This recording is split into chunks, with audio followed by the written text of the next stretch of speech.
everybody. Welcome back to the Watch Pals. We watched a movie called Exterminator City for some reason, but first... Exterminator. Am I right? Hey. More like Exterminator. Before we talk about that, I introduce the pals for this week, including Jordan. Welcome back. Hey. Wow. Q. Yeah. Hey, and Jeff is here. Hey, How you doing, Jeff? Fuck me. And his first appearance in the ever-rotating chair, his name's Chuck. Chuck, how are you doing? Thank you for being here. I am here. You know, we should be asking when people come on for the first time, what's their favorite and worst movie? Yeah, what's your favorite movie, Chuck? And why is it Darby O'Gill and the Little People? That is a good one.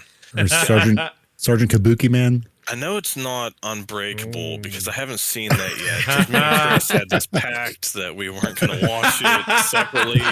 What a callback. So, what a callback. That was Jeff's fault. That was Jeff's That's fault. damn right. I'm going to get him with Freddy vs. Jason, too. You just watch. I almost threw this podcast in the garbage before season 1 was over. Threw your phone away. You can, Chuck. You can. We can watch that. You can be on the next. Whenever we do that movie, you'll be on Freddy vs. Jason.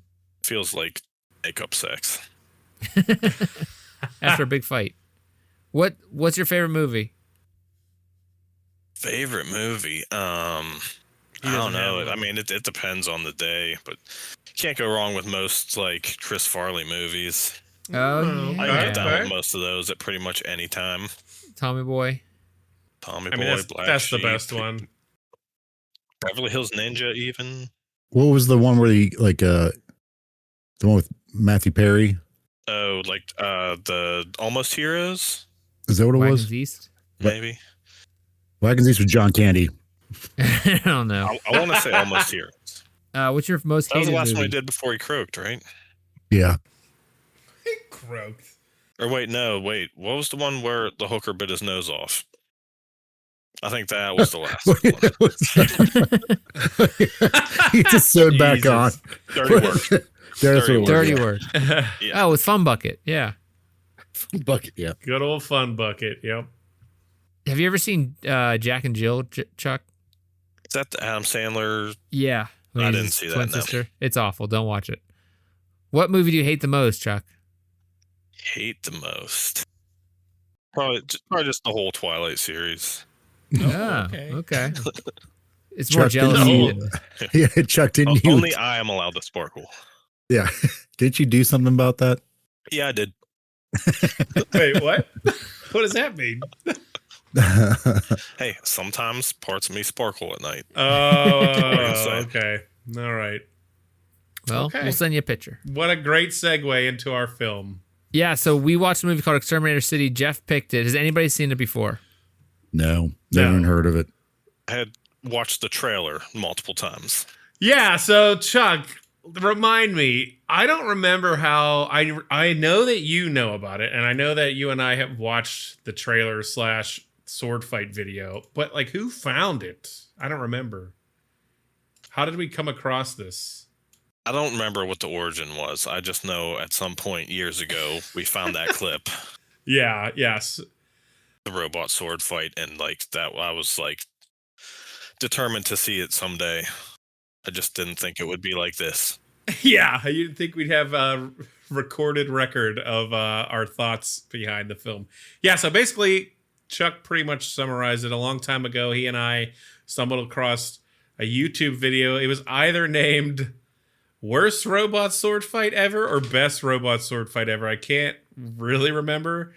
But there's a scene in this movie where there's two robots sword fighting, and it was so stupid and funny that basically we were like, we got to check this out. And that's why we're watching it today. It's not, believe it or not, it's not a very popular movie, so it's kind of hard to find. I had Weird, to actually, Yeah, believe it or not. I had to order a DVD off of eBay to watch it, and it has like 3 other movies that look amazing on it too. So maybe I'll pick those in the future. We'll see. Who the can you are you going to go into the details about this, like the background? Because who the hell bought There a aren't movie any. camera at Walmart and was like, I'm going to film some garbage at like This guy named Clive Cohen that made it. Yeah, it's like the only movie he ever did. Yeah. It's Sounds obviously. like a guy who did other stuff. but he's not. Yeah. Right. Yeah. Based on the actresses in this movie. Yeah. So as you can surmise by all of us talking about this already, it's not the best movie. So my question to everyone here is, are there any movies you think are objectively bad but you still enjoy? Oh, that's a good one because I got many answers. Yeah. I'd say most movies that I pick. I couldn't give you names, but that's kind of like right up my alley. It is, and that's sort of why we full disclosure, we shifted around our order to specifically meet Chuck's schedule so he could do this. So we are doing this a little out of order than when it's actually releasing, which is probably why we haven't mentioned this film at all in the other later episodes. But yeah, so here are some for me. They are kind of in like the ballpark of like, the one that comes to mind is Troll 2.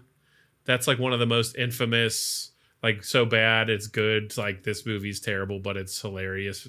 Nilbog is goblin spelled backwards. Right. There's not even trolls in it. It's a whole thing. Anyway. Wait. Is that the Finland one where there's like the first one's like the trolls a mountain? That one is good. This one is not. Is that the sequel to that one? Completely That's like Troll Hunter or something, right? Yeah, completely separate movies. Yep. No, right? Wait. The Troll Finland 2. one is good.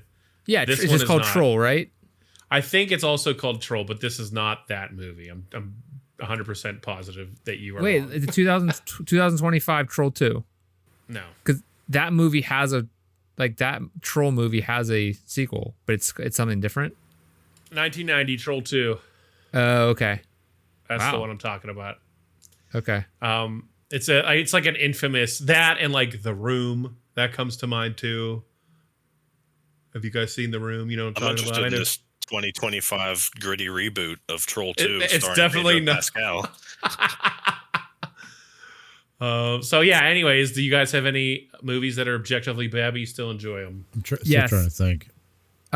Carpool with Tom Arnold. Okay. All right. Great And answer. Dunstan check in, right? Dunstan checks in. Yep. Hard ticket to Hawaii. Man, I hate to even say that's bad because it's so good.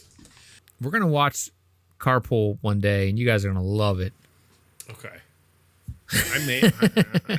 We'll see about that. I feel like Chris may have the highest Tom Arnold tolerance out of anybody in the crew. I don't think I've ever seen any other Tom Arnold movies. What? I don't know what other movies. Maybe he do. I didn't even know. Maybe Maximum Overdrive. Yeah, that's a good one. That's a good one. That's a great one. Tom Arnold All right. was in. I don't even know how to spell Tom. What?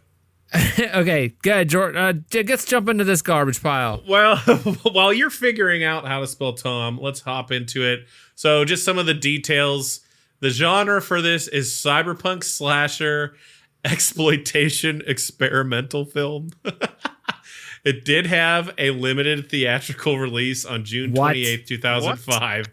Yes. What? How? Where? I don't know where. It was in a theater once, probably on Somebody June 28th. watched it on an iPad in the lobby of a movie theater. Yeah. And they called it a limited theatrical release. This is a bad YouTube video. Like someone is like, it's so bad. It's terrible. I don't understand why this got any kind of release. I was so surprised it was from 2005. I thought it was like mid 90s. It had this guy was like aiming for like, I want to be on. I stayed up late and watched Adult Swim a few times. I know what I'm doing. Like it's one of those. Like it could have been it probably was an Adult Swim thing, right? Like it had to be. No, it's just some guy knows a bunch of porn stars somehow. Oh my They god! got them all in this, and he doesn't know how to back up when he's filming stuff. Well, we'll get into Yeah. the everything is a close up. All right. Not to mention that same song that plays the whole time and the drill sounds and just That drill sound. everything. Oh my God. Everything that's just a chef's kiss on this movie. So wait, there's a Tom Arnold's in a 2007 movie called Homo right. Erectus. He plays gay caveman. What did you just say? So Tom Arnold plays in a movie from 2007 called Homo erectus was actually released as National Lampoon's Stoned Age, and he plays gay caveman. Oh, that's cool. Yeah, maybe we'll have to watch that. Okay, go ahead. Sorry. Yeah. All right. Yeah. Limited theatrical release June 28th, 2005. Came to home video July 19th. It was directed, written, and produced by Clive Cohen. So basically a one-man operation for that part. No surprise if you watch it. Notable cast, nobody. It's like I said, it's like a bunch of like porn stars. I'm not really sure how anyone would know these people unless they're like cranking it to them or something. What? I did some research. Oh, did you? Well, so yeah, the beginning of the movie and then the movies, like a quarter of the movie is just the credits. Yeah. When I think it's funny because they don't even say who's like what they'll just say the person's name, but it doesn't say the character they're playing.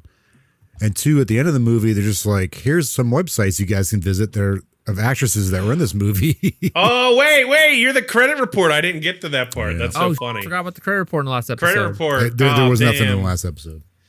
Okay. Okay. Wait, but hold on. Listen, credit report. Jordan, did you know one of those girls was from Pittsburgh?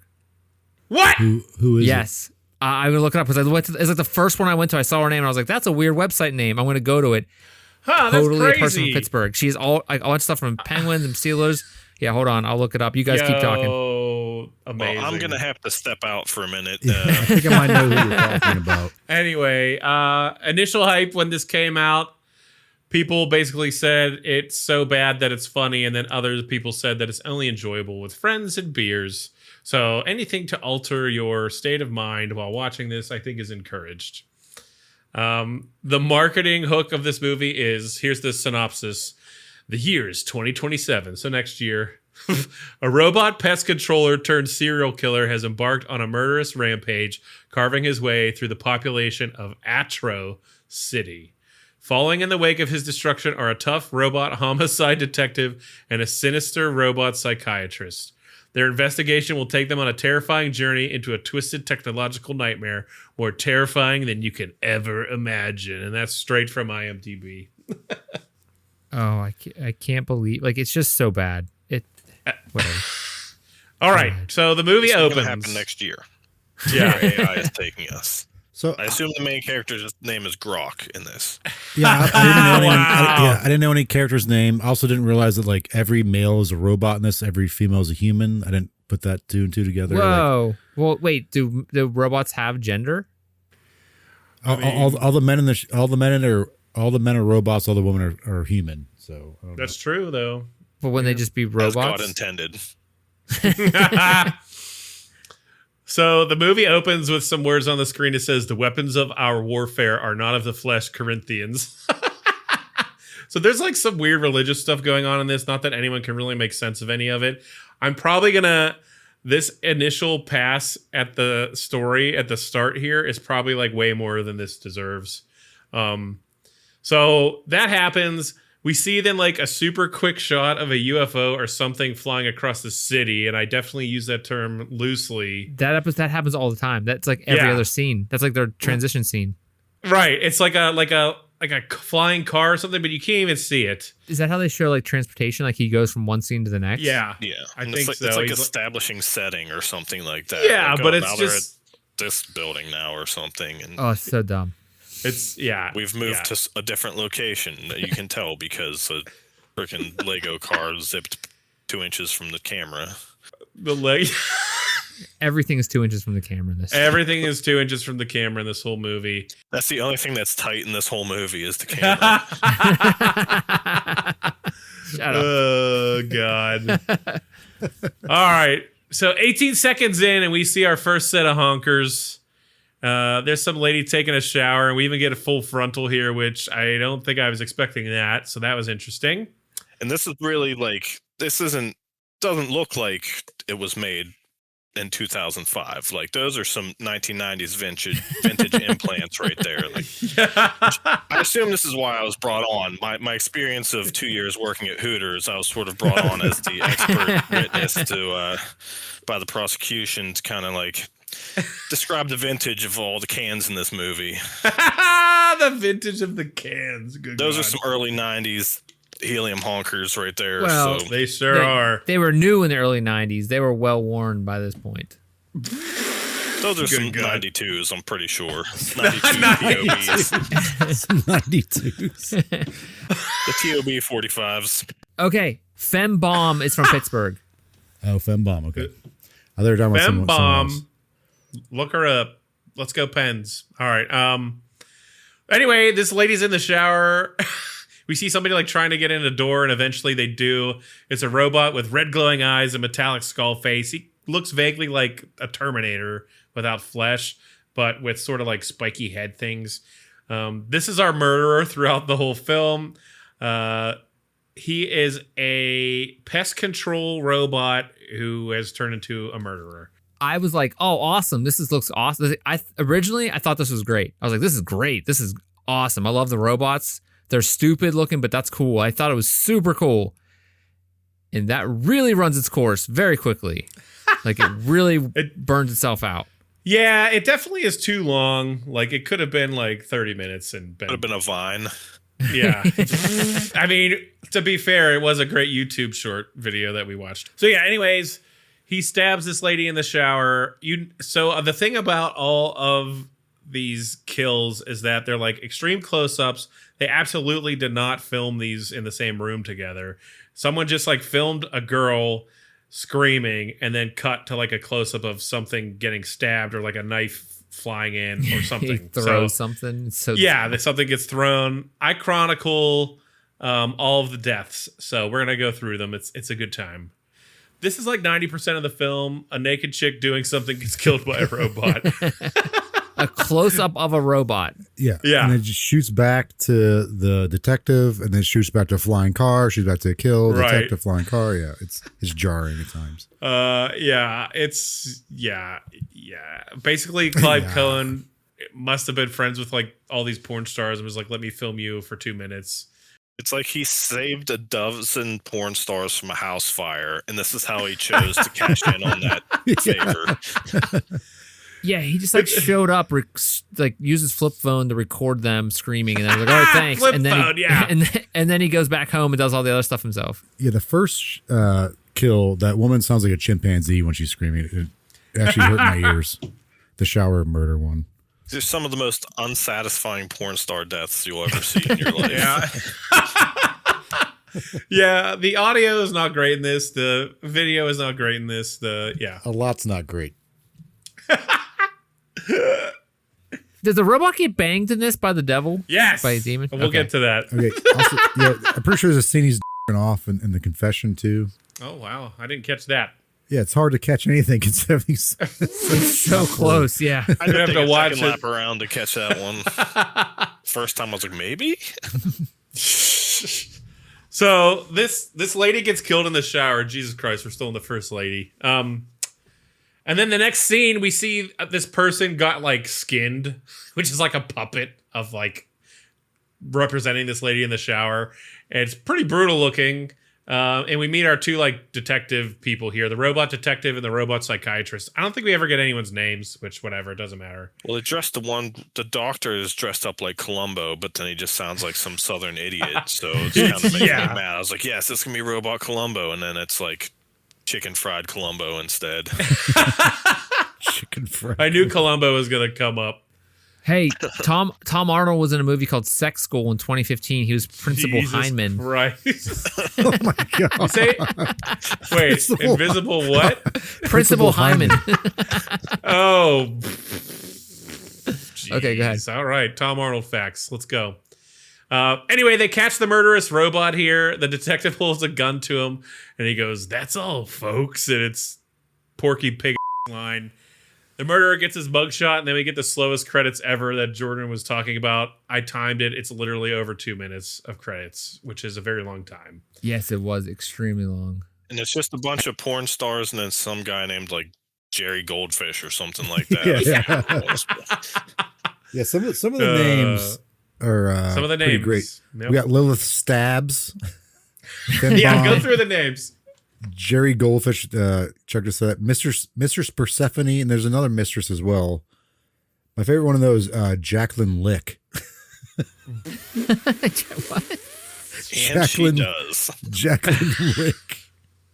Come on. Are you even trying? Yeah, right. So anyway, that's the setup for Exterminator City, a murderous robot. Robots have kind of replaced humans in most jobs. It seems like cops, psychiatrists, exterminators, hence the name Exterminator City. The exterminator is the murderer who malfunctions and becomes a serial killer targeting women across the city. That's why we get those scenes with like the insects and stuff. Which did they ever explain that he's Exterminator? Yes. Okay. Does he get zapped in the beginning and that's what causes him to go crazy? Yeah. Or is it? I don't know. I'm gonna go through it, but I don't think that causes it. But I think maybe it does, because we get later like a guy basically was like, I reprogrammed him to be a murderer. Okay.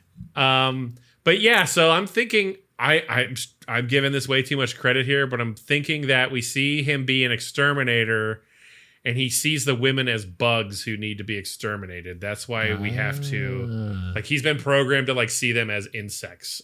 That's what I'm getting from it. I don't know if that's actually what they... Later on, there is a reference that like he's getting the list of victims by looking in like the police database of like criminals or something. Yeah. So They're perps. that could go along with that. Yeah. Again, giving it a lot of credit here. But yeah, cyberpunk murder mystery exploitation films. The robots, like we said, are basically like puppets, closer to like DIY props than convincing sci-fi stuff. The city is full of those model shots of the flying cars with as quick transitions, and the premise kind of sounds serious, but the tone is not at all. It's very bizarre. All right, keep it on. The killer robot is in prison. We see that bug in his cell, which he smashes, and the squish here is like a hilarious sound effect. I didn't know he was like imprisoned. It was not clear. So they caught him in prison. He gets in prison. He's visited by like a devil that gives him an axe through like the bug guts. I don't know. Yeah, I had a hard time following this part. If he took 3 steps back, he might have been able to figure out what was going on. But... Honestly.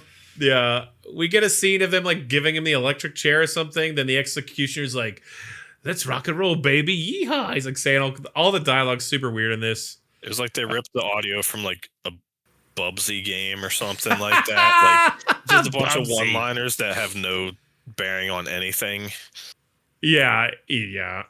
Anyways, he's getting electrocuted. He's hallucinating like old murders he committed and stuff.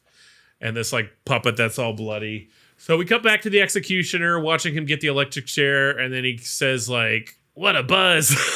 Another one-liner. But then like the robot's fine, so I don't know what they were even doing. He's back in his cell, and then 2 guards let him out to transport him. They talk super weird. The one guy's like, "Hey, how's it going back there?" And the other guy replies, "Dandy," in like this super weird robot voice. Sorry, I like when he's in his cell, he just tosses a book at the bug and kills it. He's just like, it's done so he's just like, hey. Dude, it's so yeah, like the throw is just the worst. Everything's done. Yeah, the whole thing is done. That's definitely anyways, they get a phone call while they're transporting him, and the guy's like, send him to hell, and he goes to shoot him while transporting him, which doesn't make any sense. The exterminator robot deflects the gun, kills the one guy, and then kills the other guy and escapes. This scene really didn't make any sense. They should have just had him like... I cannot... That was too much action. I don't even understand it did that. I don't think it did that. That's crazy. They should have just had him escaping the electric chair. Like, the whole transportation thing didn't make sense. The whole movie, like, it's too close. I need a shot. It's too zoomed in. How can you tell any of this happening? The whole way through the first viewing was just, it's too close. It's so close. It's so close. Is this like a bad cam rip from freaking bootleg? That's what I thought too. I think I had to download a different copy because this one's just all zoomed in, and then I was like, oh, that's every version of it I can find is exactly that zoomed in. Dude, I even like I said, I bought a DVD of it because like I couldn't. It's not streaming anywhere. Like you just can't. It's a weird underground. Like this is gonna give us some cred, guys. All right, where the hell was I? Oh, we get a scene of some robots saying, like, we're not responsible. We were moving him to Mexico security. And the psychiatrist robot's there. And he's like, well, who's responsible then? You knew how dangerous he was. It's really dumb. The murderous robot then goes to church where we see Jesus on the cross and starts to bleed. And the robot does the sign of the cross, which I thought was really funny. He does it a few times. I was happy to see Stigmata show up within the first 10 minutes. It just barely got in there and under the 10-minute mark. But that was, I was like, finally, check that box off. Yeah. Stigmata, check, in Exterminator City. We then get like a montage of it gearing up. Again, way too close. The entire thing is so close. It doesn't make sense. Grabs a chainsaw, grabs a knife, cocks a gun, grabs an axe. Just a quick montage of him getting ready for his killing spree. Do you think he when this guy made this movie, he filmed everything back out and he's like, oh my God, it's going to be too expensive. So he just zoomed everything in to make it look better? I don't get it. I think very clearly a lot of the, it's just the heads of the robots, right? And some guy in a I don't know, like a onesie or something underneath of it. There was zero budget for backgrounds, so they were like, you gotta be in real tight so you can't see any of the background because it's all in a basement with a floral couch. It's absolutely or something. It's absolutely all shot in the one area for sure. Filmed in the back of a station wagon. Hey, Tom Arnold was in a movie called Dumbbells 2014. And the tagline for this movie is called Open 25/8 because 24/7 is for. Wow, that's a tagline. I like how somebody laid the pop-up video from Tom Arnold's biopic over top of this episode, and it just keeps popping up with little Tom Arnold facts that relate to nothing at all that we're talking about. He is prolific. I got plenty coming up. Don't worry. Yeah, he's been in a ton. All right. And Roseanne. We get a shot of the detective at a gun range. He blows a hole through his target and he goes, wow, I'm hot, which again, stupid, but I love it. The detective and psychiatrist follow clues, but the investigation is loose and often interrupted by unrelated scenes. The killer robot experiences hallucinations involving religion, identity, and strange imagery. Later on, he's becoming human. I'll talk about that too. They're trying to understand the killer and predict his moves, and they just can't. So basically the whole movie is victim seen, kill, detective talks philosophy or some shit that doesn't make sense, a flying car transition. Since I've basically described the loop of this movie, I'm now going to go through every death scene and I'm going to give it a rating out of 10. I'm going to stop periodically to hit story beats, but there aren't really many after this. It's all death. So, all right, we already did the shower scene to start. I think that's a baseline 5 out of 10. Next, we get some girl strapped up to this thing. It's an X. I don't know what you call that thing. It's something you would get flayed on. It's one of those SM. What's it? BDSM. BDSM. Okay, yeah. Anyways, she has all her clothes on, so it's like Jordan's house. Sure. She gets chainsawed. 2 out of 10. Pretty horrible scene. Stupid. Next, we get a topless bed scene with some lady just rolling around all sleepy and topless. She has to take and we see her take a dump. I don't think she took a dump because she wiped from the front. So I'm hoping. Yeah, it was good technique, front to back wipe. I would say that was pretty good. But she did get up and not wash her hands and immediately went and dug into a jar of peanut butter. Peanut butter, yep. And then brushes her teeth. Just wandered in out of the desert, starving or something yeah, all of this topless, by the way. We see her robot dog get punted by the murderer, who's creepily watching her through a vent. Oh yeah, that was stupid. He's scraping his knife on Oscar or something. She gets a headache from it. She's like, "What is that?" Yeah, I don't understand that because she goes, what's happening? And she's holding her head. It's what was happening? Yeah, this is one of the longer deaths. She sees the robot and she's like, what the hell's going on? Calls 911, runs away, and then she gets smashed with the Oscar in her head. 3 out of 10, way too long. For starters, she came out of that bed with the most unbelievable yawn I've ever seen. It was very unconvincing. It looked like she was hooked up to an invisible trailer hitch or something, just slurping all night, getting dragged out of the bed, and then she just brushes her teeth so hard she gets an ice cream headache or something, and then gets chased up the steps and killed with an Oscar. Yeah, yep. Which I'm sure that lovely lady has in her possession. Well, okay, I'll tell you about her later, and the credit report. Uh-oh.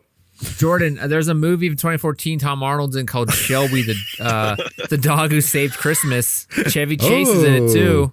He's the bad guy. All right. Yeah, Tom Arnold's the bad guy. He's the dog catcher. Okay. All right. I could see that. Sounds like we're gonna have a season of Tom Arnold on our hands at some point here. Maybe with this 2023 film, Ape vs. Mecha Ape. What? That sounds awesome. All right, next death. Robot rings the doorbell. Fully clothed woman goes to answer the door and gets stabbed through it. 0 out of 10. Terrible. Worst of Awful. Number 5. Woman in bed, topless, doing her nails. Robot breaks in and kills Puppet Cat, then stabs her. She overacts so hard. She's like, like covering up with the blanket, and then throws a pillow, and then they have the pillow hit the robot in the scene, which I think is super funny. This would have been a 7 out of 10 death, but then we get a scene that I love of her all bandaged up, clearly a puppet, like lips off. She's been like skinned. Yeah. And the detectives are talking to her, and she goes, "Leave me alone." And the way she says it is exactly like that. And they're like asking her questions like, what was this robot? And he's like, he was just another machine, man. And then they ask her more questions, and they use the exact same "leave me alone" track. And then he comes back after they're gone, and he kills her with a wine opener in the eye. So 10 out of 10. This is my favorite death in the whole thing. Okay, so wait, yeah, that's what's confused about. So that was supposed to be the girl, right? Yeah. Okay, that's dumb. The girl was painting her nails Right. and couldn't get out of bed to defend herself because she had wet nails. Yeah. All right, next death. Topless lady getting ready, dries her hair, and puts on lipstick. All topless. Gonna get that lipstick all over your shirt, you dummy, when you put it on. The way she opens the door and just stands there with the worst is great, though. She just like stands still and yells and doesn't move at all. The robot kills her with an automatic like veggie cutting knife or something. Like one of those like automatic like That's like an electric bread knife or something. Yeah, like 6 out of 10 because of the dumb pause made me laugh. Next death. Topless lady filing her nails inside with sunglasses on. Gets her brain snatched out of her head. Sounds way cooler than it was. 2 out of 10. Yeah, it's terrible. All right, brief pause for the murders here to talk about the Bible scene. Is this whenever he goes back, he goes to hell or something? No, I don't know if it's hell, but he's like having like weird religious hallucinations. Because he bangs a demon, right? That's not this part yet. Okay. He does get to hell later. This is when he's just starting to have weird hallucinations. Did he go confession yet? Not yet. So this is when he is like having a hallucination and the Bible's talking to him, and it like opens the pages and it like forms a mouth and it says like, "You're a living abomination. You'll burn in hell for your blasphemy." And then as this Bible's talking to him, he lifts up his knife and then the Bible goes, "F you," and it gets stabbed immediately and explodes. 10 out of 10 scene, one of the best in the movies. Number 8. Lady in her bedroom decides to take her top off and honk on her calcium cannons for pretty much no reason. Calcium cannons. There was a reason. There was a reason. Yeah. This goes on for like a good minute or two. She's just rubbing them down. It looked like one of those movies where there's a body swap between a guy and a girl, and immediately the guy's just like, "I know what I'm doing." Yeah. Like she just woke up and they were there, and she's like, "All right, let's check these out." Oh, what's going on here? Yeah. Robot comes in and she screams for like 30 seconds without moving and gets killed. That was an 8 out of 10 because it's like pretty cool boobage for no reason. And she had a terrible scream. All right, number 9. One of my favorites. Girl working out in a leotard in her room, lifting weights, starts to do jumping jacks. Getting her sweat on. For zero reason, she takes her clothes off. And the way they did it was just they like changed the angle, showed their leotard being thrown on the floor, and then they came back to her exercising as God intended. Her movements during this workout, it was like she wasn't doing an aerobics tape. She was like reading an aerobics book and trying to figure out how to do it. Like it looked so unnatural. Aside from, the whole situation. Right. It's almost like someone told her to off-putting exercising. Yeah. You gotta cut something like that, or you're gonna pull something. She's like shadowboxing too after this. The robot creepily watches her, which is funny. She screams and gets shot with a crossbow or something. We then see her corpse like shot 1 billion times with the arrows, meaning that he just stayed there and kept shooting her, I guess. 9 out of 10. He was stuck in a loop. Yeah, 9 out of 10. The completely unnecessary undressing was hilarious here. Death number 10, weird robot vision scene with girl. I think almost like Predator style. We get a few of these. These automatically deduct points from the deaths because it just makes them look worse. There was one nice detail though. Oh yeah, what was that? Like the heads-up display for this like thermal camera or whatever at the top, it says like tracking TID 003. Yeah, TID. So like, is it? Is that? Oh my god, that's hilarious. Probably entirely unintentional, but why did he switch to that? Did he just find one laying around his camera, this like filter? I think that's like his view, and they probably wanted to like change it up a little bit. I don't know. They should have used that the whole movie because it was put the film in backwards or something. That's just how it came out. It looked worse. I think the ones with that coloring suck. Anyway, he kills her with an ice skate. It's 3 out of 10. I want to know what your whole methodology is here and how you get these numberings because these are just my ratings, Chris. Okay, you're gonna have to live with them. Okay, whatever you say. All right, we get a few scenes that aren't murders to unpack here. The psychiatrist helps the detective get inside the killer's head so they can anticipate his next move because they keep showing up late. Oh, wait, this alludes to the part in hell, but it's we basically see the robot getting banged by the devil here in some crazy volcano mountain that has a face on it. Hey, there's a 2000 movie with Tom Arnold called Shriek, If You Know What I Did Last Friday the 13th, and he's the killer. Well, you're spoiling it now. You're never going to watch it. I don't you dare. All right. We get a weird scene of like, I don't really know how to describe this thing. It's like a devil puppet Hitler. Yeah, exactly what it is. Yeah. It has a German accent. It's probably the easiest voice to like listen to in this whole movie. Yeah, yeah. He's like talking to the exterminator, and he's like, "Feels good to kill, huh?" Before he gets axed by him. Yeah, does he kill? He kills the Hitler guy. Yeah, he kills everything, which I think is hilarious because like he doesn't let anything talk that long. He just stabs it. Like there's a snake later he stabs. It's like, it's so funny. He doesn't let anyone have like a monologue. Then the whole reason I even picked this movie, the sword fight scene, which is hilariously between the detective and the psychiatrist. So there's like really no plot point to it at all. So the way this sword fight scene is, I don't know how best to describe it. They just like go, and then you just see like these two plastic swords come up and they just like go, and it looks so stupid and so bad, and I love it, and it's the reason we're watching this. You can almost tell the guy has underneath the camera, like below, just on his frame, he's just smacking them together with two different, both in his hands. Like, dude, they have like a typing scene later that has a similar vibe, but God. You think of like Riverdance level of stiff upper body, like no movement at all, and then it's just these swords slapping in front of these guys at like a ridiculous speed with just no movement at all from the rest of their body. You should just, if you don't find this because it might be hard to find, just look that up on YouTube. That's worth watching, and it's like a minute. 11 out of 10. It's an incredible sword fight. The choreography was incredible. That's a stretch saying choreography. Yeah. Yeah, I know. It's a joke. It's like jazz. Sometimes it's about the notes you don't play. Yeah, right. All right, back to a couple murders here. Number 11, topless girl blowing bubbles in bed. Robot peeks through the keyhole. Oh, yeah. What the hell was that about? She's just blowing. Is that what they do? Is that what they do? I mean, you've got a wife. Bubbles? Is that what girls do? Is that what they do in bed? I never know.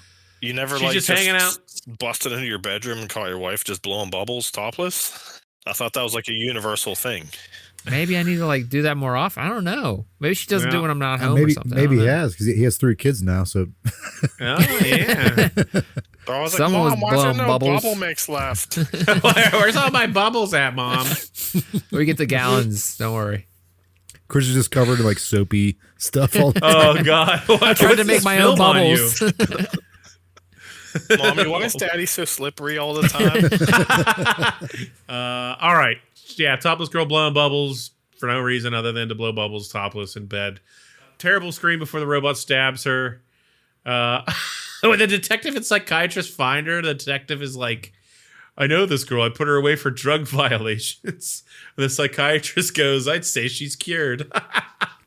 Yeah. So then this is where they connect that the victims all had priors here. Meanwhile, it's like a skin-severed head that they're showing. It's like, how could he even tell who this person was? 7 out of 10. Dumb as 12. This is not a topless death, but I wanted to call it out because there's just like a tiger in the zoo that gets stabbed by the robot. It's clearly a stuffed animal. It's literally like 2 seconds long. 9 out of 10. Dumbest I've ever seen. Dude. Uh-oh. Let's hear it. Oh my God. Did you know there's a documentary called Queen of Meth from 2021, okay? Documentary, 3-part documentary, where a girl named Lori Arnold was a major meth dealer in the Midwest. Yeah, she had a 170-acre ranch in Iowa, grows $200,000 per week. She's the sister of Tom Arnold. Oh my God. Whoa. I was hoping that wasn't going to tie back in any way. He's in it. He's in the documentary. That's how it ties back. Okay, go ahead. Okay. We get a break from murders really quick here to see the robot hacking, basically just slapping all kinds of keys on the keyboard. Pretty funny. Looking up people with prior murders. Yeah, just like. All right, back to deaths. At one point, does the doctor, right? The one robot's a doctor, right? He's a psychiatrist. But yeah. Okay, yeah, and then the other guy, like they have a falling out, right? That was a twist. So I'm not 100% sure, honestly. They do, yeah, because the doctor or psychiatrist is like, they keep alluding to like the psychiatrist is like fascinated by the killer, and it eventually comes out that he's the next evolution for us or something like that. There's some weird twist of liking of what the guy's doing, the exterminator's doing. I mean, every buddy cop movie has to have like a little bit of conflict between the two guys. Like you can't have like a two-hander where it's just like everybody gets along the whole time. Like these guys have to have a little bit of conflict between them. Yeah, but it does end differently though in this because he apparently just kills the fucking doctor. Well, that will happen sometimes. Wait, did that actually happen? I missed that. There's a scene where like the detective's hanging off the building. Yeah. How'd you even tell? Exterminator's about to kill him. Then there's like this weird scene or something. It's like a flashback. The doctor pushes the exterminator off the building, and then like there's a scene like you think the doctor's grabbing the detective's hand, and then nothing happens, and then you find out later like just through like some dialogue that the detective threw the doctor off the building. Oh, okay. I missed that completely. They don't show it. They just allude to it. It's just like some throwaway dialogue. So I was like, oh, interesting. Because there's that judge he talks to like once or twice. Yeah. I think it's a judge. There's like a guy in a robot in a tie. And he's like, what about the doctor? He's like, he was taken care of. I took care of his took care of his fear of heights. So I think he killed him. Dang, I completely missed that. Well, there's a lot to miss in this. Yeah. It's probably because we were zoomed in so close. All right, where the hell was I? Lady on bed in mirror, topless, yells and gets axed. Literally 10-second clip, 7 out of 10. Efficient kill. Then there's number 14, a fly scene where he throws a grenade at it. 10 out of 10. Number 15, there's the second shower scene. She's really washing them gazongas in it. Absolutely atrocious. Scream before getting stabbed. 5 out of 10. All right, then the detectives find the robot who made adjustments on the serial killer, and he's like, I expanded his mind, man. I loaded him up with serial killer stuff, and he's living La Vida Loca. So that's like the whole thing was he was just reprogrammed? I think so. Okay. I don't really know, honestly. Doesn't matter. Number 16, lady brushing her hair in lingerie. A robot breaks through wall in what looks like a wall. Would have been dumb, but he pulls out a bazooka and shoots her, so that's pretty cool. Yeah, I do remember that now. That's why I started being like, come on. 8 out of 10 because of the bazooka. Getting killed while they were brushing their hair in this movie. Yeah. So, yep. Considering the absolute lack of Foley work the whole rest of the time, other than that horrible robot noise, it's amazing how much you can hear these brushes just raking through some dry hair. Oh, God. It's not unlike 2013's Tom Arnold's movie Zootopia. Wait, what's it called? Zootopia of 2013. That sounds wrong. No, it you're says saying that right. It's 2012 independent comedy film. It's adaptation of a long-running Zootopia. It's an Spell it for off-Broadway me. play of the same name. It spells exactly how it sounds. Okay, all right. Well, interesting. Jennifer you're Love right. Hewitt is in it. Oh, Yeah, she suck is. it. I see her. Yeah. in it. Comedy romance. Okay. I wonder if she brushes her hair. Yeah. All right. Number 17, lady watching TV with cucumbers over her eyes in bed. With her hair in a towel, completely naked. She screams in bed in the dumbest way until the robot kills her with an axe. 9 out of 10. And the cucumbers fall off and get stuck to herself. Yeah. To herself. It's like a bad pickle race. Oh, Jesus Christ. I think Tiffany said pickled there. Her and I had a great time watching this, just making fun of it the whole time. Number 18, lady in a bikini on her couch gets killed by her own high heel. 1 out of 10. High heel is the only reason you get a point. Number 19, another dumb predator-like scene with that weird vision thing of a naked girl shaving her legs before getting killed. 3 out of 10. That was stupid.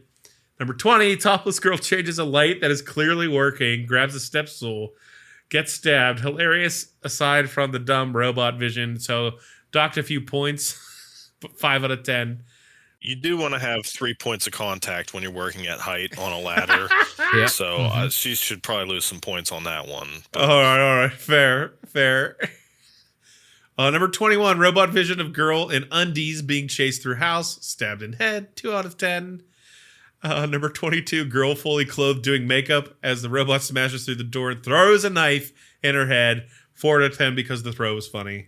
Do you think he went like and filmed all these murders and stuff out of order and was just like, oh yeah, you're available Absolutely. Tuesday. Okay, I'll be there on Tuesday. And then he's just like, how can I fit this in? Like, it just seems they're like, not filmed together. He filmed the girls going, and then did the other stuff like on his own. Okay.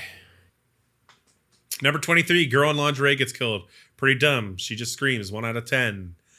Another robot vision kill. Fully clothed lady doing makeup gets killed. 0 out of 10. Number 25, robo vision of some chick feeling it. She must be looking at something good in the magazine she's looking at. Oh yeah, I saw that one too. I was like, Well, I hope you saw all of them. I mean, yeah. 5 out of 10. Number 26, topless girl in bed in jeans with a Walkman and sunglasses. Gasps in bed, hardly moving as robot saws her apart. 8 out of 10. I think you skipped over an important one. Which one?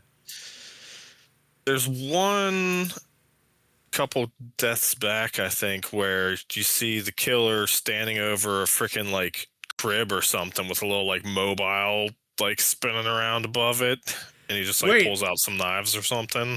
oh yeah, I do remember that. I was missed like, that one. Was that a baby death? Presumably. Jeez. I forget. There was some comment by the detectives afterward too, and I can't remember what it was now, but I was just like, well, we're just gonna throw that one in there. Good God. Presumably the baby was topless. I don't know. They didn't. No. God. I do want to say, like, I sorry to walk away, deal with the dog, but it's very clear that the actresses, in quotation marks, weren't told what was happening to them. Right? Like Yeah. they probably didn't know like ahead of time like how they were dying, or like. To be fair, he probably didn't know either, you know? Oh yeah, but like especially the scene with the girl who, like Jeff, you mentioned the girl's she's in the jeans, she had the earbuds in, listening to like a cassette tape, like the way that was shot and like how she died, like the reaction of that was so bad. I know. It was I think that was the worst. That was the I worst had death. the exact opposite take on this. Yeah, I also did. I feel like, you know, there's all these movies where you're like, oh, this actor just had to like act against like a freaking tennis ball or something. We're like, yeah, this is Sure. we're going to CGI the dragon in, and they cannot picture what they're like acting against. I feel like in this movie, these girls knew exactly what was coming to kill them. Yeah. And that's why the reaction was that bad, because they knew that it was like a broomstick with a robot head on top and like a little like cloak draped around it or something. Well, I'm sure they knew a robot was killing them, but like I don't think they knew how they were dying exactly They by saw that the robot. props and they were like, okay, I will give this an appropriate level of effort. I actually like some of the favorite dialogue in the film was with the guy, the robot who altered the exterminator's like thing, Yeah. He kept saying guy. at the end of everything, which I thought was funny. He kept calling the detective a and then later on, the detective, when he arrests him, he just kills him. he kills it. He kills that guy. It's an explosion thing they keep doing over and over. The explosion is the explosion. Was is that great. when the line was, "It's my job"? Yeah. This is certainly a one of a kind movie. That's for sure. This is definitely a Jeff movie for sure. Yeah. We get another scene where the exterminator murder bot is hallucinating. A snake's talking to him. He stabs it. It showed him like becoming human, and I'm not really 100% sure what was happening, but he like cuts his human hand off. Yeah, he cuts it off. But you're led to believe the whole time that he wants to become human. That's what like the doctor keeps saying. According to the doctor, he's like, or the Columbo guys, the doctor and Columbo guy, like maybe he wants to become human, and like he just shows he doesn't want to be. He just wants to be a murder bot thing, I guess. Yeah. I don't know, man. This movie's weird. It's All right, number 27, Robo Vision Girl taking a bath with the shower cap on gets killed. 2 out of 10. Didn't really show anything. Then they finally catch up to the exterminator and fight. The hits are all hilarious because the sound effects are like tink, tink, like as they're punching each other and stuff. Isn't the punches really slow too? They're like, tink. Yeah. It's so dumb. There's one part where he's fighting a simulation of the murderer. Oh, that's Is right, that what this is? How did you guys even know that that's... I read it somewhere. And I had to go back and look at it, and I was like, oh yeah, he's just like begin simulation, and some other robot turns into the murderer guy with the church on his head or whatever. Yeah, that was before this. He thought he did a simulation to fight the exterminator robot, and then this scene happens, Jeff, that you're talking about now, where just like they're just slapping each other and like nothing's happening, but they keep like supposedly tossing each other over on the ground or like slamming each other. Yeah. It's supposed to be like aggressive, but it's just like, the way it's shot is just like, oh, he fell on the floor, or just it's stupid. You see like the legs reach up around the one robot's head and like flip him. He's like, oh no, or something. Yeah. But he flips the detective. Yeah. He flips the detective like off the building where we get to the part where he's hanging. I wasn't really sure what happened here, but Jordan, you explained it earlier that basically the psychiatrist pushes the exterminator off and then kills him. And then the detective ends up pulling the psychiatrist off and kills them. There's a side thing too, where like there's that priest and they get the priest trying to get involved to like catch him. Oh, right. He's basically a televangelist, which I thought was kind of funny. Yeah. Even when during one of the things, he's doing the typical televangelist things like send me your money, and they say like be here like in the background as if someone else is talking, which I thought was kind of funny because that's what they do. But there's a whole like subplot with that. That's kind of how I think it's kind of how he ends up catching him, right? Eventually. I think they give him a message to read on the air that kind of like lures the killer in. That's right. Yeah, that's what they do. Yep. Yeah. We do get some more death scenes though, even though I thought that that he died here. I guess I don't know what really happened. Are those flashbacks? I don't. Maybe like it's like him dying and like having flashbacks, kind of. Because they're showing the previous deaths of the girl, all the girls he killed in the movie. Well, no, not yet. They're not because they have. Oh, okay, sorry. Death 28. We cut to another RoboVision scene of a fully clothed lady who just seems like a normal, like maybe the only normal non-porn star girl. But she gets like drilled through her mouth, which was like an actual gnarly death scene.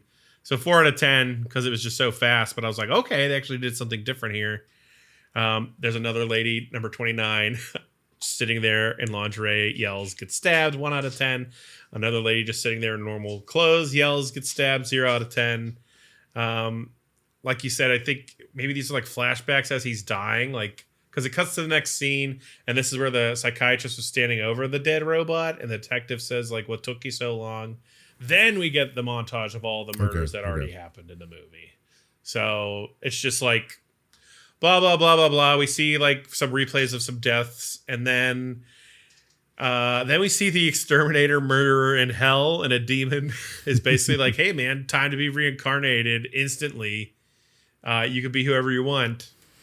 So of course he decides to, he basically decides to take over the detective. After that, we see the biggest, fakest, stiffest boobs. Oh yeah, I saw those. That's terrible. Those things are not street legal. No. Yeah, on some dominatrix lady like cracking a whip. The detective goes in and kills her with a chainsaw, insinuating that he is now the killer. He has a brief moment of clarity, talking to like some faceless nun. I don't know. He's like, sorry, sister. Yeah. Puts a gun to his head. He says, blow me, sister. That's what it was. Yeah, and then he shoots himself in the head. The end. That's Exterminator City. Oh, man. So, yeah. Thanks for getting through that one with me, guys. Not a whole lot of plot to talk about on that one, so that's why I decided to break down the murders. Speaking of not a lot of plot, there's a movie from 2017 starring Tom Arnold called Dead Ant, which he's a member of a heavy metal band that goes to Coachella because they're returning to stardom, and they get stranded in the desert and have to fight their lives against giant ants. Sounds pretty good. All right. Well, good for him. Hey, thanks, Jeff. Thanks for going over that movie with us and making us watch it. We're going to go back to feedback now. So, Jordan, you want to give some feedback for this pile of garbage? Well, kudos to Jeff for like trying to explain that movie because it's hard to explain. Oh my gosh, to explain this movie is like insane. Because right off the bat, and I texted Chris and Jeff this in our little group chat. And I was like, dude, I have no idea what's going on. It's not because of the video quality. It's like because it's all the up close shots. Yeah, it's just of all the action. Like I don't know what's happening. Like so when he was I didn't even know he's an exterminator. I just thought he's like killing bugs. Like I couldn't hear a lot of the dialogue. There was no dialogue. No, there was, but I couldn't hear. I couldn't like. I think that was difficult to make out. I think that was explained that he was a exterminator. They talked to a different exterminator at some point, and he's like, "Oh yeah, he's one of the best exterminators in town." And I remember seeing online that like all the robots are men and all the women are humans, but like I don't think that was explained in the movie at all. I don't know if that's supposed to be like a subplot to it. All the robots are men and all the ladies are ladies. That's just something that like people like. I don't know if that's supposed to be like a theme to the movie or whatever, but the fact that like especially at the beginning when he got electrocuted, like I wasn't sure if that was flashbacks he was having, and then like something appears in his cell, and like the axe comes down, but he also kills a bug, but then the bug mutates and like kills a woman. I wasn't sure if that was like a previous thing or he's envisioning that. I was so confused. I couldn't tell you what the plot of the movie was at that point. Eventually, you like pick up these like serial killer, and all that stuff, and the constant breaking of like him killing somebody, a car flashing by some building. It's always raining for some reason, but then like when they would go to show women being killed, when they showed women being killed, it was like clearly daylight.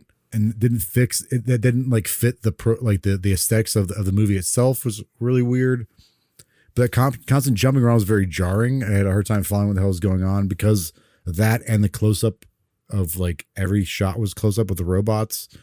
I'm sure there's a budgetary thing because they can't show, I don't know, people, whatever. But the more I watched it, I was like, this is kind of funny because the dialogue I could understand. I thought was pretty funny, especially with the detective. And with especially the guy that was like the guy that like the guy that did like the AI thing to the exterminator, like I thought he was funny. Program guy, yeah. He kept out calling everyone. I thought that was funny. So there's like these certain like every time I was getting bored of the movie, like these like slight bursts of like something really funny or dumb. Like Jeff, you mentioned like the type on the keyboards are just like hand smacking. Yeah.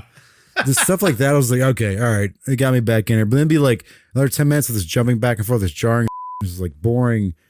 But then be something dumb like that. I was like, okay, I like this again. So even as I'm talking right now, I have no idea how I feel about this film. So I don't know. I still don't know what I'm going to give it. So let's. Oh boy. I'll leave it at that right now. Well, thank you. I'm going to go next and Chuck can go last or go next after me. And then Jeff can go last. It's if they would have, like I said at the beginning, this was like a mid 2000s Adult Swim show. Like if it was just like, there's a lot of shows on Adult Swim that are probably exactly like this. In some cases, like what was the one? Ashley McGee. Yeah, the that was a great one. I like Turner, or what was that one? Turner Hooch or Hooch. Turner Hooch is that's a great movie with Tom Hanks. Stroker and Hoop. Strocher and Gooch. Is it the Five Diamond one? Yes, that series. Yeah, Sack Flashers. Sack Flashers. Yeah, like I was playing World of Warcraft and this was on in the background, you know, like back in 2006, 2005. Like that's the type of movie this was. It was pretty bad. It was like this. Was this guy in college at the time, like film school? You know, like this is what he was doing. That's what I understand. Like I know, like people are like, oh, it's abstract art with certain, like, you know, me and Chris talked to us a bunch. No. But was it intentional that he was just like, hey, I'm gonna make a puppetry movie and then have like these porn stars in the background, and he knows it's not gonna meld well together, or he knew that intentionally, or he just was like, this is all I can do. You know what I'm saying? Because that would make a difference of whether or not like I like this movie. You know what I'm saying? Like, because like, clearly everything is shot with the women does not gel together with the rest of the movie with the puppets and stuff like that. Is that intentional, or is that something he just had to do because of the budget he had, the time constraints he had? It had to be budget, right? I mean, yeah. I don't think anyone was rushing him to get this out the door. Yeah, that's true. He could have been rushing it. Like he's the guy. That's true. I have all these favors I got to check in from these porn stars. I would be curious. Like I couldn't find much information about anything on this. Same. Like, yeah.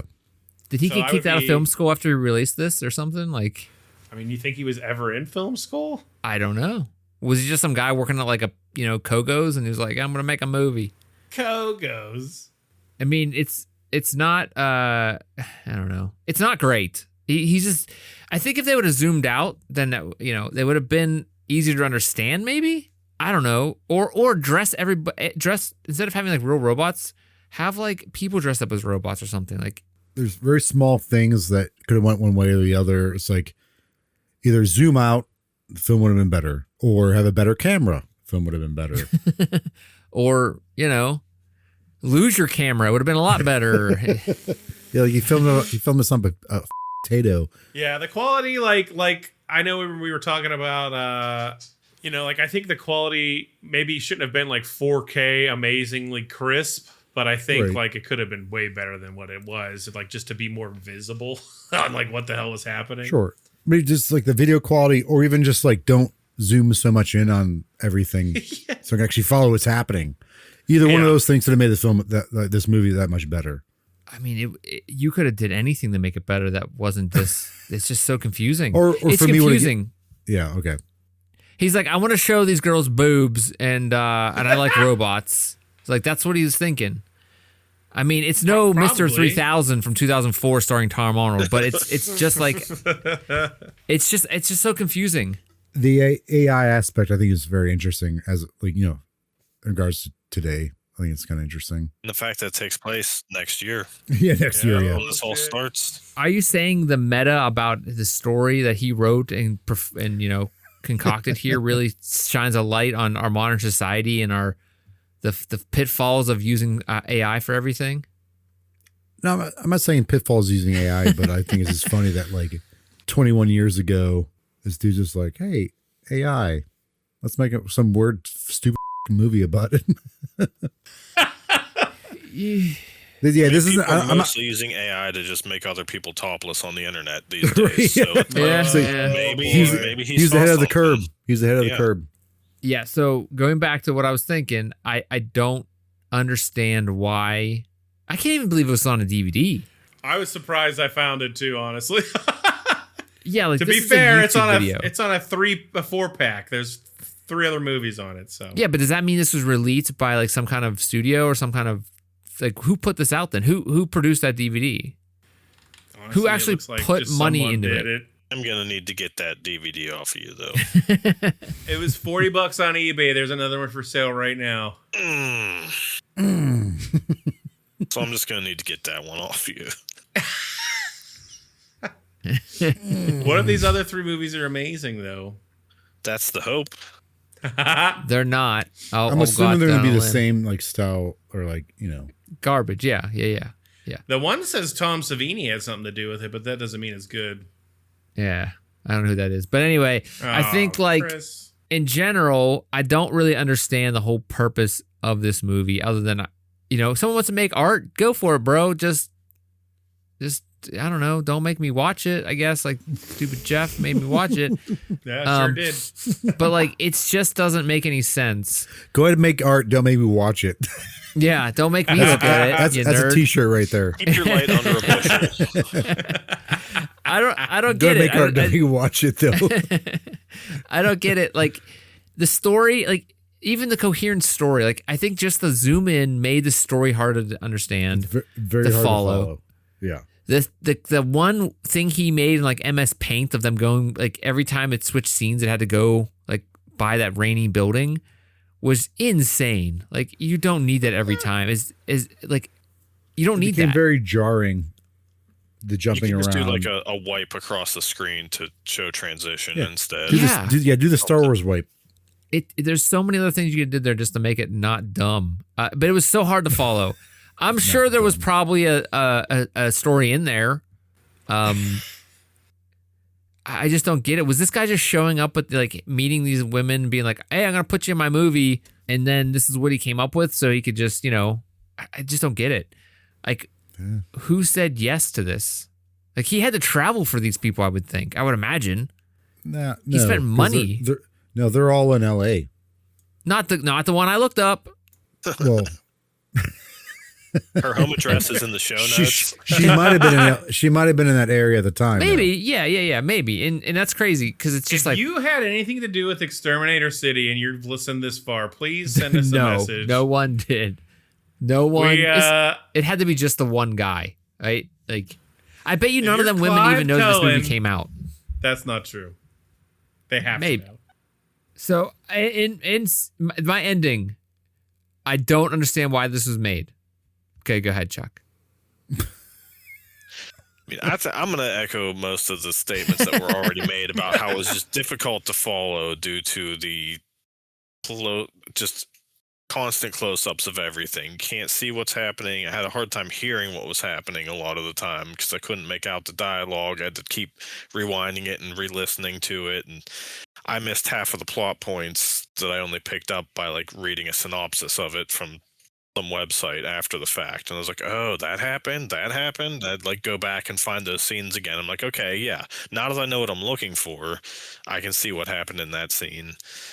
But so it was definitely hard to follow first time through, and part of it, I guess, like trying to watch it late at night after everyone went to sleep already, and I'm trying to not blast the volume on it, and I was just like, oh, okay, well, like the way my whole viewing experience went, I just watched it by myself, makes it a little different, because I thought, going into this movie thinking this may be one of those rude movies that these boys like to watch. I better watch it by myself without anybody else. So put the family to bed and then put the movie on. But then the first scene up pops a Bible verse. So I thought, okay, maybe we're getting somewhere with this. So I wake the whole family up, bring them back into the room, say, hey guys, maybe there is some redeeming movies that we can watch with some good faith-based entertainment. And then I hit play and immediately go into a shower stabbing scene and say, all right, everybody back to bed again. Bring him back out for the stigmata scene. I'm like, all right, this movie's going to redeem itself. And then, nope, just right back, cycle again, right into naked stabbing things. So, I spent a lot of time just going back and forth on it, trying to figure out where I was going on this movie. But honestly, coming into it, from the trailer that we had watched, the clip of it, just having that expectation of like, this is going to be like an hour and a half of just hilarious, like, robot sword fighting and like goofy stuff happening, and then kind of having to fight my way through it, trying to figure out what was actually happening. A lot of it was made it a little more difficult on the first watch, especially watching it for the purpose of this podcast, because I wanted to be able to actually, I was taking notes. I have a notebook right here where I wrote things down. I have comments about some ladies' physiques that I probably will just have to crinkle up and throw into the garbage because you can't throw it in your garbage, All for naught. Yeah, I've Let's thrown hear 'em, somebody let's hear else's 'em. garbage. I mean, I think most of it came up on the thing, but Some there was a few Yabos. trips to Funbag Junction on there probably, but Chuck's Yabo watch. Boobberg kind of weak. Boobberg. But yeah, it was the expectations coming in versus what I got were like it was a little jarring. But I will say that going back through to rewatch some parts just before hopping on the recording today, I feel like it was a little more enjoyable the second time around once I knew what I was getting into, and especially watching it with other people would make a big difference. Sure. Just watching it solo, taking notes on it, I was like, it's a rough one to get through because I'm like, I don't even know what I'm writing down. I don't know what they just said. I have to go look it up online so I can find out what the dialogue was. So it was a little bit of a journey, but it was a thing that I did. Thank you. We I'm appreciate telling other you. people about now. So, question: Did anyone besides me watch this with somebody? I watched it by myself. I watched by myself because I didn't want to put anybody else through it. All right, that's fair. This is another one of those movies that I closed the blinds right off the bat. I was like, oh, there's boobs. Oh, there's more boobs. Oh, more boobs. Yeah, I mean, I think this is gonna have the boob record on the Watch Pals. So. Major boobage. Challenge accepted. I'm trying to even out all of Brian's earlier picks, Oh yeah, all the dong he had in his early episodes. All right, well, wait, that just brings us to Jeff. Yep, that's to me. So I had a similar expectation as Chuck, except when I looked into this, I quickly discovered that it was not what I thought it was going to be, and that there were going to be a ton of boobs in it. So I'm not sure if that helped my. I'm not sure if that helped my first watch, because seeing the sword fight scene made me think exactly what you just said, Chuck. It's just going to be all this funny, weird, goofy robot fights, and it absolutely wasn't that. The sword fight scene is a one-off, and it's an amazing one-off, but there's not nearly enough of that stuff in it. That being said, I did watch this with my amazingly wonderful partner, Tiffany, who has been on the show before. And I had a blast just making fun of literally everything with her as we watched it. So I think that greatly enhanced my viewing of this. Is it a good movie? I don't think so. Is it is it well made? No.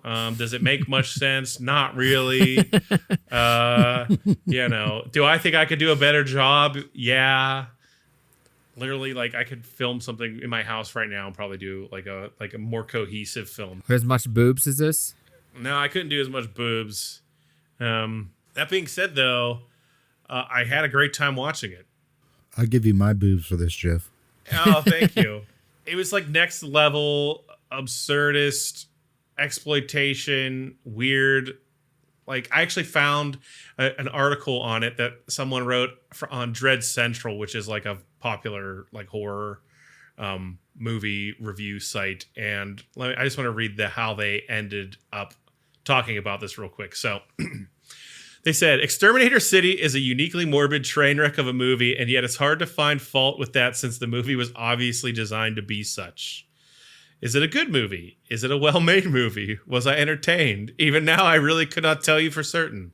All I know is that I couldn't stop watching because despite the repetitive nature of the killings, I was definitely curious to see where this film was going, or if it was going anywhere at all, and if it actually did get somewhere, would it be somewhere I'd like to go, or at the very least, some place that made sitting through this film worthwhile. I'm still not sure since the finale just goes off the charts into weirdness. I can't say for certain if there really was any method to Clive Cohen's madness, but there's definitely enough madness to keep me watching. This is less a case of watching a movie as it is experiencing it. Just don't write me any angry emails later on if you check out the film and hate it. I've given you sufficient warning. 3 out of 5. So wow, 3 out of 5. That's a very fair. Yeah. It's very and I'm fair, it's it's an experience. I'm glad we took this journey together. I had a great time writing the notes for it. I was laughing even going through all the kills and writing about those. I think it's going to be a great podcast episode. What's the best kill you guys think in this movie? I already outlined mine, but I could say it again. It was that one where the lady got skinned alive, then was talking all bandaged up. It was like, leave me alone. And then got killed with the how do you even know any of their names? That's incredible. Because I remember hearing that. I'm like, oh, they actually said someone's name. Oh, right. Yeah. That was my favorite just because of the follow-up scene. Like, it was so funny. Chuck, what about you? Favorite kill? I don't know. I mean, it's hard to top the baby one. I can't believe we missed the baby one. I don't know how you sneak that under the radar, but for just like shock value in a movie like this, you still find a way to like up the ante. That's something. Mine was the bazooka one because the way it was shot, like he walked in with a bazooka. Her face was probably like not even a foot away, but the way it was shot was made it seem like she's farther away. And the explosion was just explosion they used the rest of the film. Like just that like that fire explosion. He would have died too, right? But it was just so dumb. And they showed her face as the bazooka was coming to her. The fact that she was so close, you wouldn't see that like longevity of her reaction would not have happened. So that was funny. Yeah, I agree that my favorite was the bazooka too because it was so stupid. It was just like, oh, come on. Yeah, bazooka's pretty good. I did like the lady watching TV with the cucumbers on her head, on her eyes, watching TV was so funny to me. Like dumb that. And she's like, she picked up the remote. She's like, why isn't this working? Well, take your cucumbers off your eyes, you idiot. You have to push input and then down arrow and then source select and then volume down. All right, so let's go into the ratings. Before we do that, though, we're going to take a look. I wish someday we're going to rate Big Bully, a movie with Tom Arnold and Rick Moranis from 1996. It was Rick Moranis' last on-screen movie. Not anymore. Spaceballs, baby. Yep. Yeah, but prior to that, this is Big Bully. Maybe we'll take a look at it someday. Jordan, what do you give this movie, though? Exterminator City. Originally, I was going to give it a thumbs down. After watching it for the first time, I immediately started watching it because I couldn't understand what was going on. I'm like, oh, thumbs down. Like, I couldn't follow. There's no cohesive plot. I couldn't understand the dialogue. But as the movie went on, I didn't love it. Overall, I didn't like the movie. I love talking about it, but I do want people to see this movie because it's so ridiculous. So because of that, I'm going to give it a thumbs up. Okay. Was not expecting any other thumbs ups. So I'm going to go next. It's not a good movie. I will say that, but I do want people to watch it. I had fun watching it for the most. I didn't really have fun watching it. I'm giving a thumbs up. I'm going to go next and say that I did not like it, and it wasn't a very good movie, and do not watch this movie unless you are sick in bed with nothing else to do, and your mom's not going to walk in, or your family's not going to walk. It's like literally don't watch this movie. Unless there's literally nothing else to watch in the world. You've watched everything else, then maybe give it a look, but don't watch it. It's terrible. It's awful. Zoom out. If you could do that, I would watch it. I don't know. Yeah, a thumbs down for me. Chuck, thumbs up or thumbs down for this movie? So originally I'm thinking as a trailer, easy thumbs up. Like I'd recommend the trailer to anybody 100 times. Like you have to watch the trailer. Watching through it my first time, I was angry at it multiple times. Just how hard it was to follow and how disappointed I was with what I got versus what I thought I was going to get. But having said that, after, coming back and watching a few scenes and like talking about it with some pals, I would say as long as you're not watching it solo, I'm going to give it a thumbs up. If you have, round up your crotch pals and that's key. Watch this one with some other people. I will give it a thumbs up as long as you're not watching it solo. Yeah, maybe have a couple drinks. Maybe whatever don't watch it for the. Yeah, don't watch it for the art. Watch it because you literally have nothing else to do. I don't think anyone's watching this for art. Yeah. Yeah. Jeff, what about you?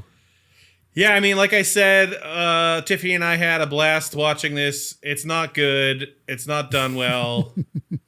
but it's so bad that it was fun to watch, and it was funny to talk about, even in the podcast right now.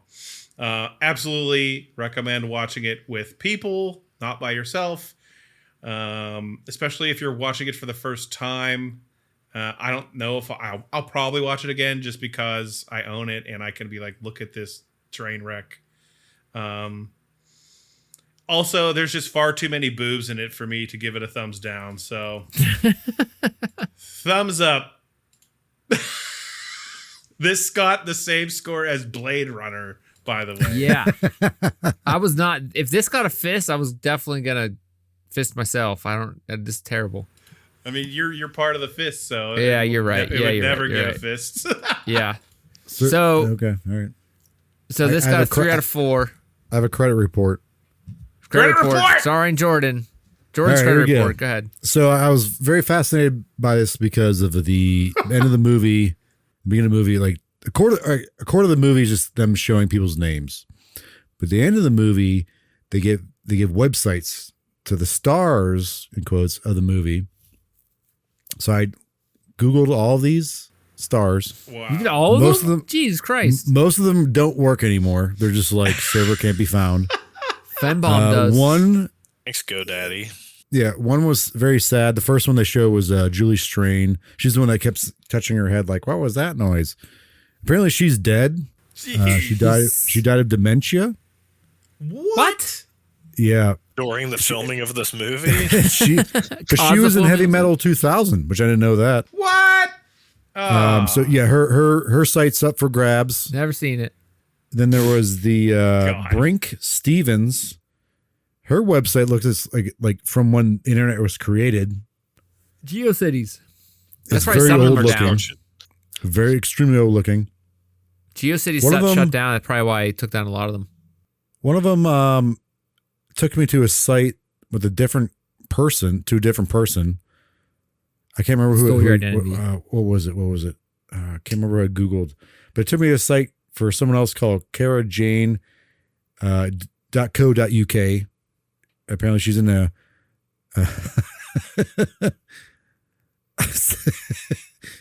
adult spanking, strapping, and caning entertainment. Oh, okay. For corporal punishment. Okay, cool. Good for her. She can you hire her for parties? Another one. That's the thing. I Googled like the link they gave sent me to that site, so it was kind of weird. Kathy Berry's the one that kind of like was a site that popped up. Takes you to her OnlyFans. What else we got here? We got Fembomb. Yep. Takes you to a link. Her site works. And it looks very 1990s, but it's like been updated. It's been updated. There's a thing on there saying 2025, but it's so poorly. It looks so poorly done. But one of the things on there is like, let me read this. A bunch of pictures of her in front of Farmore. This is it says, if you've ever wanted a personal item of mine that has had some mileage or lots of mileage, you can now own my Gucci boots. They've been with me for many years. A few of the gold accents have fallen off and they need a new heel caps. $100 plus shipping. And okay, so that's her site. The other one is Jacqueline Lick. Buy it now. .com. Again, this is very, very, very 90s. When you go to enter the site, it doesn't work anymore, but her like front page is looks very old. Bondage, fetish, bondage and porn stars is what it says. What else we got here? Yeah, everything else is just like is not around anymore or just they're dead. Like Rick Seabox should just be walking us through a montage with these ladies, like dames that aren't around anymore. But I do think like they'd like the Prague Symphonic something do the music for this movie, which I think is interesting.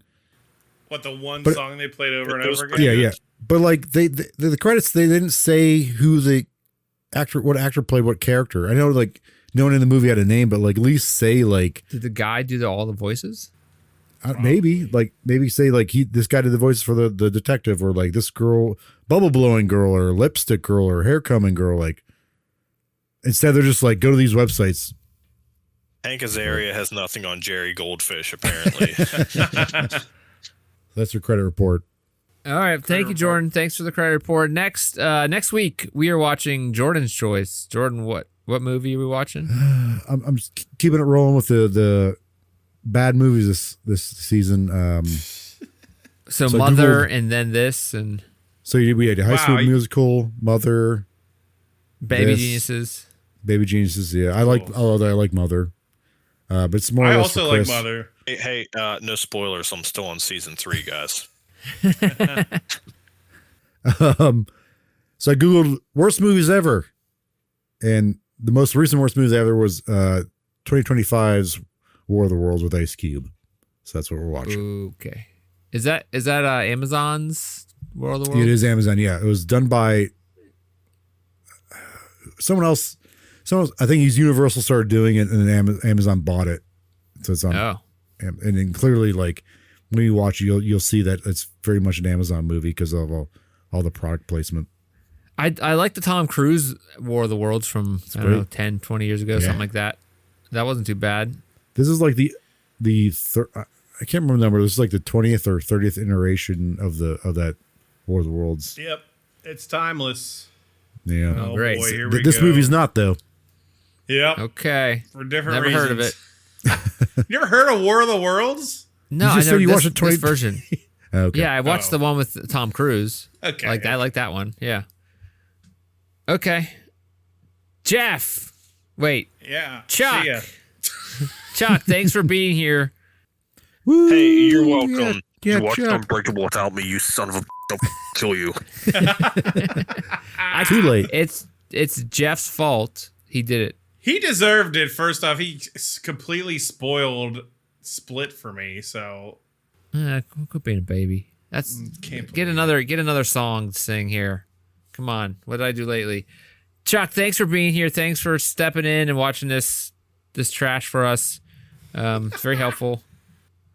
And I also want to say thank you to Jordan for being here with me and sitting through it, Thanks. together. Yeah. And finally, hey, Jeff, thanks for being here. Thanks for driving the ship. hey, it's my pleasure. Next time we're watching World of the Worlds 2025. But before that, if you could possibly please leave us a comment on your podcast platform of choice. Please connect with us on social media. You can find those links below. You can also jump over to our website at watchpals.show. That's watchpals.show. That's watchpals.show. Join our Discord. Send us an email at watchpals.show@gmail.com. Tell us how great or how bad this movie was. What was your favorite murder? Let us know. Let us know which porn star URLs you have hijacked. Yeah. And redirect them to watchpals.show. Oh. Yeah. Yeah, there you go. Not a bad You idea. get free membership if you do that. We don't have a membership, so you just get free membership for all. Yeah. Thank you out there in Watchland. Until next time, please set your watches for the next episode of the Watch Pals. Good night. That's all, folks. Please watch your clocks. Wash them and watch them. Watch